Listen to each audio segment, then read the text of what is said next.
दक्षिण विधानसभा मतदारसंघातील इच्छुक उमेदवार युवा नेते सोमेश वैद्य यांनी मतदारसंघातील विविध गणेश मंडळांना भेटी दिल्या। त्यांच्या हस्ते श्री गणेशाची पूजा करण्यात आली। प्रशासकीय कामाचा 20 वर्षे अनुभव असलेले युवा नेते सोमनाथ वैद्य यांनी दक्षिण सोलापूर विधानसभा मतदारसंघात अल्पावधीतच झंझावात निर्माण केला। प्रत्येक गावात वॉर्डात ते दौरा करत आहेत। गणेशोत्सवानिमित्त दक्षिण विधानसभा मतदारसंघातील औज, लवंगी, माळकवठा, सादेपूर, विंचूर, कोसूर, कंदलगाव, वडापूर आदी गावांमधील गणेश मंडळांना त्यांनी भेटी दिल्या। त्यांच्या हस्ते श्री गणेशाचं पूजन करण्यात आलं।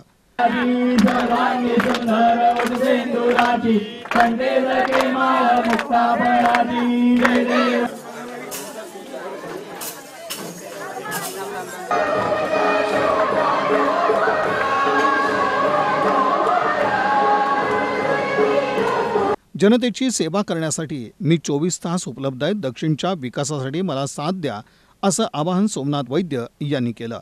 आताच मी आपलं हे गाव कुसूर गावामध्ये अमोघ सिद्ध मंदिराच्या बांधकामासाठी 50,000 रुपये देऊन आलेलो आहे। आता रोख रक्कम देऊन आलेलो आहे। सांगायचं तात्पर्य आहे की माझी तळमळ आहे की या भागातील लोकांचा विकास झाला पाहिजे आणि ज्या काही गावकऱ्यांच्या भावनिक बाबी आहेत तिथे आपण ताकद देण्याचा माझा प्रयत्न आहे। पण हे प्रत्यक्षात अस्तित्वात तेव्हाच येईल जेव्हा मी या लोकांमध्ये कायमचा राहील। मग कायमचा राहायचं असेल तर मला या भागातील लोकांचा लोकप्रतिनिधी म्हणून मला सेवा करण्याची लोकांनी संधी दिली पाहिजे। तर माझं इथल्या तरुणांना एकच आव्हान आहे की 10 तरुण जर माझ्या पाठीशी इथे राहिले तर या गावातून मला कमीत बहुमत मला म्हणजे साधारणपणे 1,500 ते 2,000 मतदान आरामात पडू शकेल एवढीच मी गणरायाचरणी प्रार्थना करतो।